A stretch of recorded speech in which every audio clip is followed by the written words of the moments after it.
Parbhani times news, आपकी आवाज सच के साथ।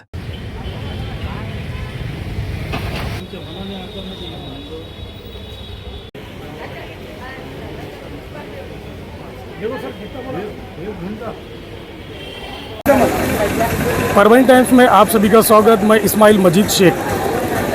जिस तरह से गवर्नमेंट अलग अलग रूल्स और अलग अलग योजनाएं ला रही है, लेकिन देखने में ये आया है कि आरोग्य विभाग की तरफ से एक आदेश पारित हुआ है। इस तरह से आप देख सकते हैं, मैं भी परभणी के सिविल हॉस्पिटल अपघात विभाग के सामने खड़ा हूँ। अभी बात ये बताना है कि आने वाले 1 तारीख से, अगले महीने की जो 1 तारीख आ रही है, उस 1 तारीख से आपको सरकारी अस्पतालों में भी ही पैसे देना पड़ेंगे, फ़ीस देना पड़ेंगी। आपको जब नोंदनी करना है तो उनकी एक फ़ीस रहेंगी 10 या 20 रुपया, आपको वो फ़ीस देना पड़ेंगी। आपको एक्सरे को फ़ीस देना पड़ेंगी, आपको सोनोग्राफी, सभी चीज़ों को जो है तो फ़ीस देना पड़ेगी। क्यों? तो परभणी जो सामान्य जिला रुग्णालय था वो अब मेडिकल कॉलेज बन चुका है, और ये मेडिकल कॉलेज बनने के बाद ऐसा बताया जा रहा है गवर्नमेंट की ओर से कि सुविधा भी यहाँ पर मिलने वाली है।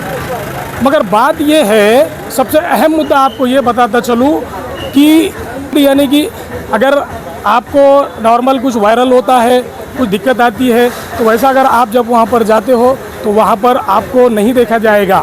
1 बजे के बाद में वहाँ की ओपीडी बंद रहेगी।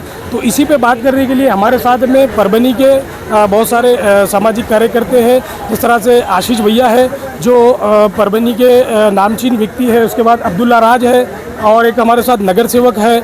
इनसे हम जानते हैं कि सारा मुद्दा किस तरह से ये लोग भी इसमें जो है तो आवाज़ उठाने वाले हैं, सरकार तक आवाज़ पहुंचाने वाले हैं। तो इनसे हम जानते हैं कि इसमें इनकी प्रतिक्रिया क्या है।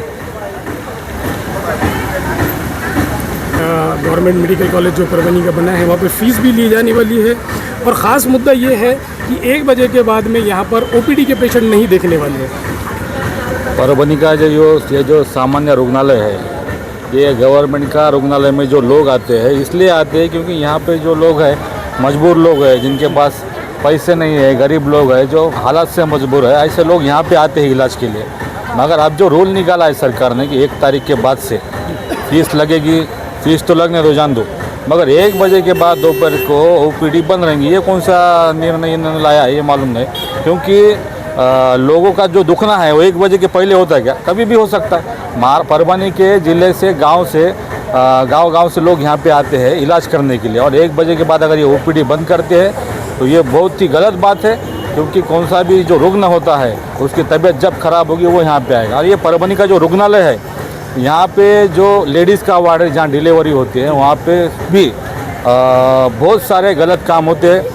वहाँ पे कल परसों हमारे एक बहन का वहाँ पे इंतकाल हो गया डिलीवरी के टाइम पे, और यहाँ के औरतों को नांदेड़ को रेफ़र करने का काम यहाँ के डॉक्टर करते हैं। परभणी का जो दवाखाना है वो सिर्फ नाम का सामान्य रुग्णालय हो गया है। यहाँ पे सिर्फ लूटमार हो रही है, और ये जो निर्णय लिया है सरकार ने, इस निर्णय का हमारी तरफ से निषेध करते ही ये निर्णय होना नहीं चाहिए। परभणी के सामान्य जनता की लूट नहीं होनी चाहिए, उनको अच्छा आरोग्य मिलना ये सरकार की जवाबदारी है, और उन्होंने ये करना चाहिए। आपकी तरफ से क्या पहल रहेंगी इसके बाद में आगे, आपके संगठन की तरफ से, आपकी तरफ से? सबसे पहले तो इस जो निर्णय का हम निषेध करते हैं, और कुछ ही दिनों में परभणी में 1 तारीख के पहले ही हम इस निर्णय के विरुद्ध कठोर आंदोलन इस सामान्य रुग्णालय में करने वाले हैं। ये निर्णय गरीबों के हित का नहीं है, गरीबों के हित में ये निर्णय नहीं लिया गया है। ये ऐसे निर्णय अगर हो गए तो सामान्य जनता कहाँ जाएगी? सामान्य जनता का एक ही दवाखाना है, सामान्य रुग्णालय, गवर्नमेंट हॉस्पिटल, वहाँ पे ही वो इलाज कर सकते हैं। और ऐसा अगर निर्णय लाएंगी तो उनका भी कुछ ये नहीं है। इसलिए तीव्र आंदोलन यहाँ पर रिपब्लिकन सेना और हमारे पूरे समविचारी लोगों को लेके हम यहाँ पर परभणी में आंदोलन करने वाले हैं, और उसमें सभी लोगों को शामिल करके बड़ा आंदोलन यहाँ पे हम करेंगे। अब्दुल्ला भाई, क्या कहना चाहेंगे? आप तो आरोग्य पे बहुत दिनों से काम करते हैं, क्या मामला है पूरा? देखिए, मैंने ये गवर्नमेंट ने जो सर्कुलर निकाली है इसको अच्छे से पढ़ा हूँ। तो इसमें सिवाय जनता के लूट के और जनता को परेशान करने के सिवा कुछ नहीं है। ये धीरे धीरे से ये गवर्नमेंट पूरे सरकारी एजेंसियों को, ज़िला रुग्णालयों को, तहसील विभाग को, महानगर पालिका को, सबको धीरे धीरे प्राइवेट की तरफ लेकर जा रही है। क्या रही बात ये जो आप देख रहे हो अपघात विभाग, यहाँ है तो कहाँ जाएगी। और रही बात, उन्होंने कहा है कि दरिद्र रेखा खालील, बीपीएल, अंत्योदय ये लोगों को है तो फ्री में इलाज मिलेगा। तो मैं बताना चाहता हूँ कि परभनी की लोक संख्या 3.5 लाख के करीब है। इसलिए मैं ये जनता को बता रहा हूँ कि आम भाषा में आपको समझ में आएगा। परभनी शहर महानगर पालिका की जनता 3.5 लाख है, तो 3.5 लाख में दरिद्र रेखा खालील जिसको बीपीएल कहा जाता है बहुत हो गए इलाज देना, बाकी पूरे लोगों से ये गवर्नमेंट को लूट करना है। और ये गवर्नमेंट लूट करके यहाँ के जो गौर गरीब जनता है इसको सिर्फ बेजार करने का काम कर रही है। आप दरिद्र रेखा खालील में पूरे फैमिली के नाम नहीं रहते। उसका सर्वे हुआ था सर 2006 में, क्या वो 5 से 7 हज़ार लोग हैं। तो हमारा ये बोलना है कि आप यहाँ के गरीबों को इस हॉस्पिटल में आना है तो हर किसी को पैसे ही गिनना पड़ेंगे।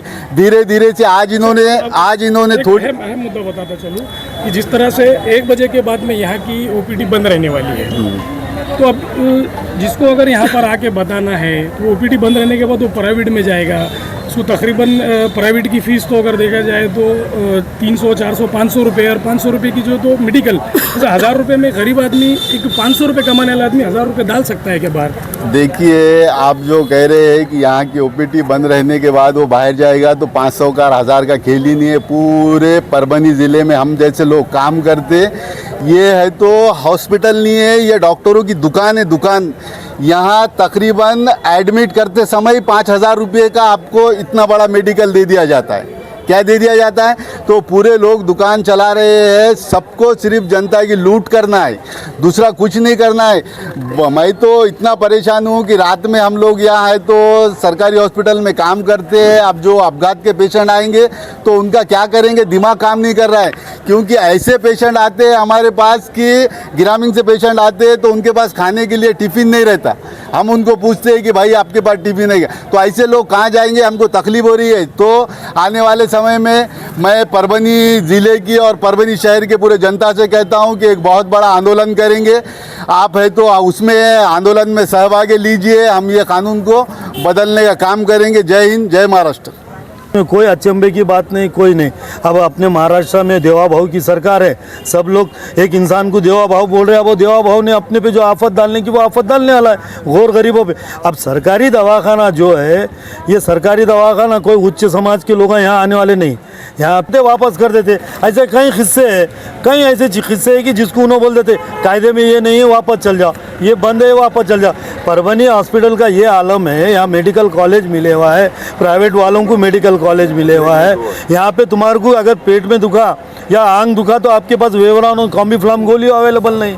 ऐसे अनेक किस्से हैं यहाँ पे। लेकिन मेरी सरकार से ये रिक्वेस्ट है कि सरकार ने ये हमारे पे तुगलकी फरमान लागू नहीं करना, और ये जो पैसे गौर गरीबों के साथ लेने वाले और ये जो बंद करने वाले, उन्होंने ये ख्याल करना है कि ये महाराष्ट्र महात्मा फुले बाबा साहब अम्बेडकर का महाराष्ट्र है, यहाँ पे गौर गरीब लोगों के लिए ये करने का है।